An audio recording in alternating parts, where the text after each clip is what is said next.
Hello friends, welcome to my channel రాగా vlog.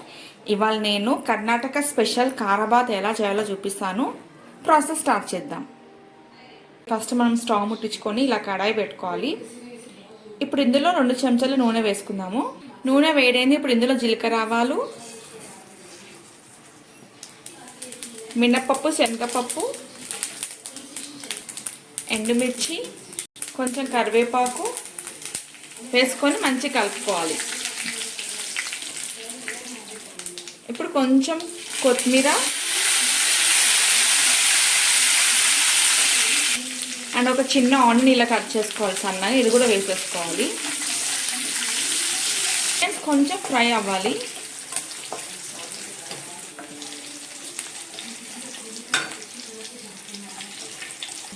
Onions fry అయినా ఇప్పుడు ఇందులో క్యారెట్, బీనీస్, టొమాటో, పచ్చిమిర్చి, క్యాప్సికమ్ ఇంకా బఠానీ వేసుకోవాలి.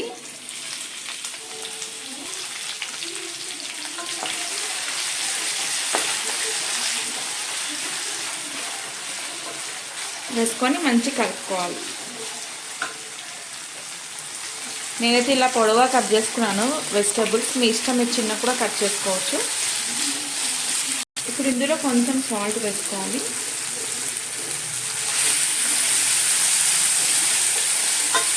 నేను అల్లం ముక్కలు కూడా వేసాను, ఇంతకుముందు చెప్పలేదు. కొంచెం అల్లం తరుగు కూడా వేసుకోవాలి దీంట్లో.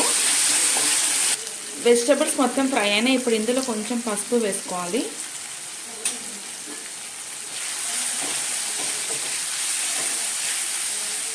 అండ్ ఇప్పుడు దీంట్లో ఒక కటోరీ రవ్వ వేసుకుంటున్నాను.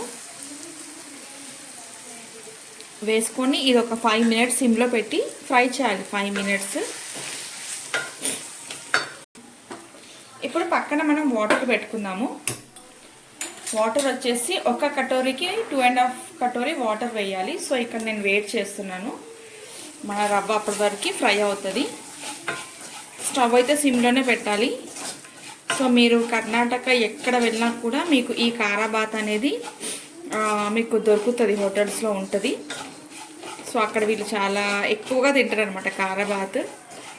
సో ఉప్మా, కారాబాత్ ఇవన్నీ ఇంచుమించు సేమ్, బట్ మనం వేసే ఇంగ్రీడియంట్స్ బట్టి నేమ్స్ అనేది చేంజ్ అవుతాయి ఒక్కొక్క స్టేట్కి.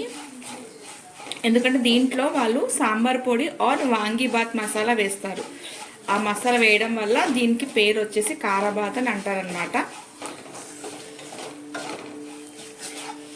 సో ఇది సిమ్లో ఒక 5 మినిట్స్ ఫ్రై అవ్వాలి. అప్పుడు దాకా మన వాటర్ కూడా బాయిల్ అవుతాయి. ఇప్పుడు కొంచెం కొత్తిమీర వేసుకోవాలి.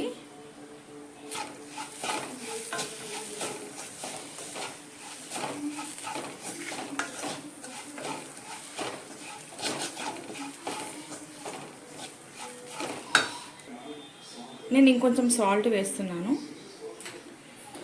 ఇక్కడ వాటర్ బాయిల్ అయినాయి కదా, ఇప్పుడు ఇవి దీంట్లో వేసేద్దాము.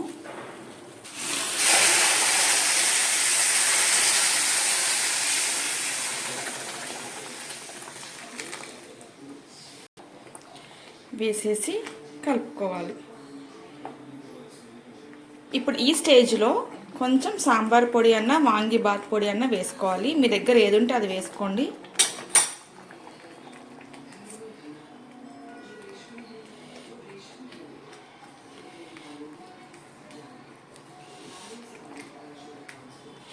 సో చాలా కలర్ఫుల్ ఉంది కదా, వెజిటేబుల్స్ కూడా మనం చాలా వేసాము. చూడండి ఎంత బాగుందో. ఇప్పుడు మనం దీనికి మూత పెట్టేద్దాం. స్టవ్ సిమ్లో పెట్టి మూత పెట్టేద్దాం. ఒక 5 మినిట్స్ కోసం వెయిట్ చేద్దాం. ఇది అయింది, చూసుకుందాం ఇప్పుడు. సో చూడండి దగ్గర పడింది. ఇది అయింది. స్టవ్ ఆఫ్ చేస్తున్నాను నేను. ఇప్పుడు పైనుంచి సన్న కట్ చేసుకున్న కొత్తిమీర అండ్ కొంచెం నెయ్యి వేసుకోవాలి.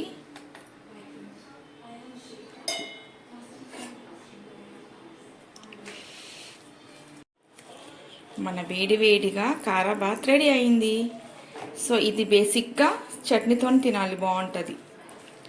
సో మీరు కూడా ఈ రెసిపీ ట్రై చేసి ఎలా ఉందో నాకు కామెంట్ చేయండి. Thank you for watching my video.